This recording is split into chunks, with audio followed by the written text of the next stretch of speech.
یاد بساتئ فرشتو ته د صبر ضرورت نشته، د هغې شهوات نشته، د هغې خواهشات نفساني بالکل نشته، هغې ته نه پاک دي، نو هغې ته د صبر ضرورت نشته دی. دغه رنګې حیوانات چې دي هغې ته د دې قوت نه پاک دي، هغې ته هم د دې قوت، هغې ته هم خواهشات نفسانیه، د هغې شهوات هغه شته، خو لیکن عقل د هغې نشته دی، شعور د هغې نشته دی، د هغې نه پاک دي. نو هغې چې کوم دی صرف خواهشات دي او صرف شهوات دي، د عقل نه او د دینی شعور نه خالي دي. نو پته ده ولګېده چې بنیادي څیز چې کوم دی چې صبر تقاضا د چا نه کوي، صبر لابودي په چا کې دی، هغه به دوه قسمه خلک وي، عقل به پکې موجود وي، دیني شعور به پکې موجود وي. نو د دوی نه بیا شریعت هم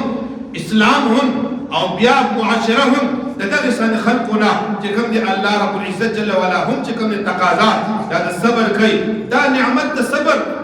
د هغه خلق چې چا کې دینی شعور موجود دی او عقل پکې موجود دی، نو الله رب العزت جل وعلا د هغې نه تقاضا کوي انسان د عقل سره سره انسان خپل جذباتو باندې خپل خواهشاتو باندې هغه راه راست باندې او د شریعت مطابق وچلېږي، نو دغه انسان ته رب کائنات جل وعلا قطمیر الله رب العزت جل وعلا ورته فرمایلی دي. نبی علیه الصلاة والسلام قطمیر ویلی دي چې یعنې دا خلق کیمیا ده، یعنې دا هغه خلق دي چې دا په دانا خلقو کې دانا دي، هوښیارو کې هوښیار دي، دا په هغه خلقو کې چې الله ته نږدې خلک دي، حقیقي معنو کې چې د چا د وجود د وجې نه د دین اصل روح موجود دی، هغه باصبر خلک دي چې عقل سره او د شعور سره سره هغه خلک چې کوم دی روان وي، او که په دې بالعکس وي که د دې برعکس وي، یعنې انسان کې صبر نه،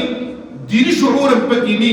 عقل پکې نه، هغه څه پیدا کېږي. حضرت بستان سعدي رحمت الله علیه فرمایي چې د اول په دې د حرص د بیمارۍ دا انسان به چې کوم دی نو ټارګېټ کېږي، حرص به په دې کې راشي، حرص چې په چا کې راځي، حرص به په هغه انسان کې راځي چې په دې کې صبر موجود وي، دې په شریعت په هغه احکاماتو باندې صبر نه کوي چې دا انسان به د حیوانیت طرف ته لاړ شي. حرص بیماري به پکې وي، طمع بیماري به پکې وي، خودغرضي بیماري به پکې وي، شهوت پرستي به پکې وي، کینه پستی به پکې وي، غیظ او غضب به په انسان کې راشي، او دا به د داسې بېچینۍ او د خرابو خصلتونو عادت جوړ شي، او داسې به پکې خرق او تباه شي چې دا انسان به د انسانیت د مقام نه راوغورځېږي. دا انسان به ولقد قربنا بني آدم کما سهره ده، دا به د غاړې نه کوز شي چې رب کائنات جل وعلا خپل شهکار ورته ویلی دی، هغه شهکاریت نه به لاندې لاړ شي، دا به د درندګانو د زناورو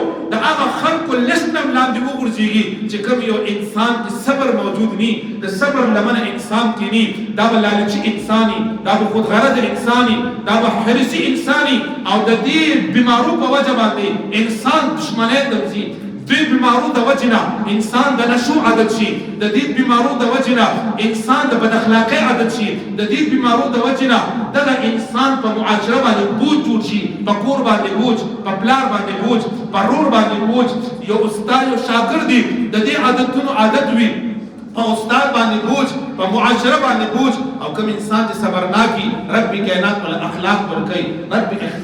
کائنات ورلا بیا هغه انسان لا د خبرو د کلام کولو او د اخلاقو هغه تمام ښایستونه چې انسان په ښایسته ښکاري انسان له ورکوي. نو په دې سلسله کې د خواهشاتو د جذباتو د روکولو دپاره د کنټرول کولو دپاره یو چند مثالونه دې لیکلي دي. لکه ګوره انسان یو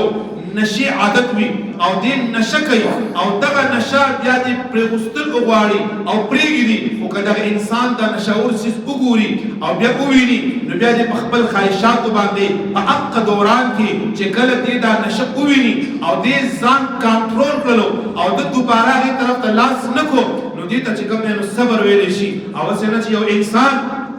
هغه په داسې وخت کې یاد به ساتئ چې صبر او اخلاق هغې ته ویلی شي چې کله به د انسان غلبه حاصله شي. لکه یو انسان یو زورور سره یو طاقتور سره نرمه خوله استعمالي، سترګې ښکته استعمالي، آرام باندې لګیا وي، ظلم نه کوي، زیاتې نه کوي، هغه ته چې کوم دی هغه بېعزتي نه کوي، بې حرمتي نه کوي، او دا انسان د ده نه طاقتور دی. دا اخلاق نه دي، اخلاق هغه دي چې تا نه کمزورې وي، اخلاق هغه دي چې ته پې باندې غالب وي، اخلاق هغه دي چې چې ته په باندې طاقتور نی اخلاق هغه دي حسن اخلاق هغه دي چې ته په باندې غالب هغه وخت کې نه په انسان باندې او ته چې کوم کې په غالب رام شي چې په دواړو صورتونو کې ستا پوزیشن یو وي دا نه چې سورا ورته بدمعاش تا طاقتور تا ستا یو رنګ الفاظ دي کمزوري ته بل رنګ الفاظ دي نو دا ستا مجبوري ده دا ستا بیا چې کوم دي اخلاق نه دي دغه رنګ انسان چې کوم دی غصہ عین باغ حالت کې چې انسان کنټرول کی په کوم حالت کې چې انسان غصه کوي نو د دې د وجنه یاد بساتئ د صبر چې کوم دی یو څو طرفونه دي یو څو نمونې دي دې د پاره چې تاسو صبر او صابر کې چې کوم دی تاسو پہچانو کوي چې یار صبر څه ته وایي او صابر څه ته وایي نو دا ګورئ اولنی دولت او ثروت انسان سره یا مال او د اولادو زیادت بھی ورسرا د دې قصد بھی ورسرا نو دې دوران کې چې انسان کله خپل ځان کنټرول کی باوجود د دولت نه باوجود د ثروت نه باوجود د مال او د اولاد د کثرت نه نو دې ته ضبط نفس ویل شي چې دا انسان ضبط نفس وکړي او د دې چې کوم عقص دی نو هغه ته شریعت کې بطر ویل شي یعنی فخر کول په یو سیز باندې په مال باندې په دولت باندې په اولاد باندې په خاندان باندې په کومبه باندې یو انسان هغه باندې عاجزي کوي او یو انسان هغه کې باوجود د دین ارسل سره موجود وي خو دې ضبط نفس کوي ځان کنټرول کی نو د دې عقص چې کوم دی ولټه بیا د دې چې کوم دی نه بطر دی یعنی بیا انسان فخر کوي نو کچې انسان ځان کنټرول کړ او ضبط نفس وکړ نو دا صبرناک انسان یو پهلو دا یو د صبر پهلو دا دویم نمبر فرایض او په احکامات باندې صبر کول 15 وخت مونږ دی دا په انسان باندې لازم دی کدا 15 وخت مونږ دا انسان په پابندۍ سره کوي دا صابر انسان دی دا صبر کوونکی دی یعنی د یو سیس پرېښودو باندې صبر دی د یو سیس په کولو باندې صبر دی یو سیس هغه پتا په مزاج باندې دروند لګي هغه کولم چې کوم دی نو هم په صبر د چې کوم په ضرور په مزاج باندې لګي پرې خوستل چې کوم دی نو هغه دا بس صبر دی نو صبر یوازې په دې سيزونو باندې نه لري چې تا ته درد راغی تا ته تکلیف راغی پتا بیماری راغله ته دا غي وجه چې ستوري نه وینا نه د صبر ډیر پهلوګان دي د صبر ډیر زیات چې کوم دی احکامات دي لکه مثال کے طور پر فرایض مې ته ویلو اوس د سحر موږ نه راوخله تر ماسکوتن 15 وخت موږ کوون کې صبرناک انسان دی دا صبر کوي په فرایض باندې صبر کوي احکامات باندې صبر کوي د قران په حکم باندې صبر کوي د الله په حکم باندې صبر کوي او بالعکس د دې کا انسان نه کوي دا به صبر انسان دی دا صابر انسان نه دی چې کوم په قران کې صفت بیان دي نو دا بیان نه دی بل یو انسان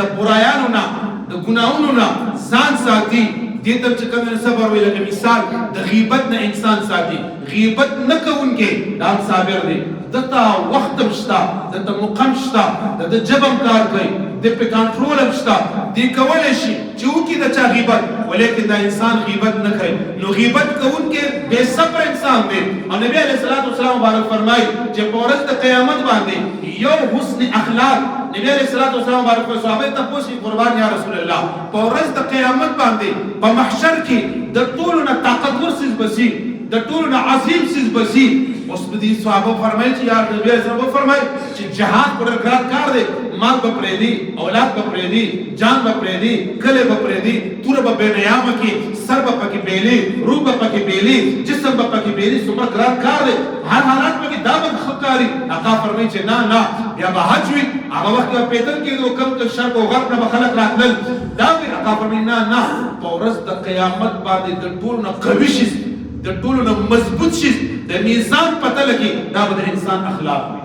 دا به انسان اخلاق دا به ډېر دروند وي ډېر زیات وزندار وي په ورځ د قیامت باندې او بل نبی علیه السلام فرمایي چې د ټول نه اول به د لواء الحمد لاندې او د عرش معلق د ستوري د لاندې د ټول نه اول به چې چاته ځای ملاویږي او ولک به چې ځي هغه به کوم انسان وي نبی علیه السلام فرمایي چې هغه صبر کوونکی انسان به وي چې د ټول نه اول به عرش معلق ته رسي د ټول نه اول به لواء الحمد لاندې د حضور د شفاعت د جګړې د لاندې ودرېږي. نو صبر کوونکی اوس بولي ورته ښه صبر کوونکی څوک راځي؟ مونځګزار صبر کوونکی کې راغو، غیبت نه کوونکی صبر کوونکی کې راغو، دروغ نه ویونکی یو انسان دروغ نه وایي دا صبر کوونکی کې راغو، غلا نه کول دا صبر کوونکی کې راغو، خیانت نه کول دا چې کوم دی نو صبر کوونکی کې راغو، خپل نفس کنټرول کول دا چې کوم دی نو په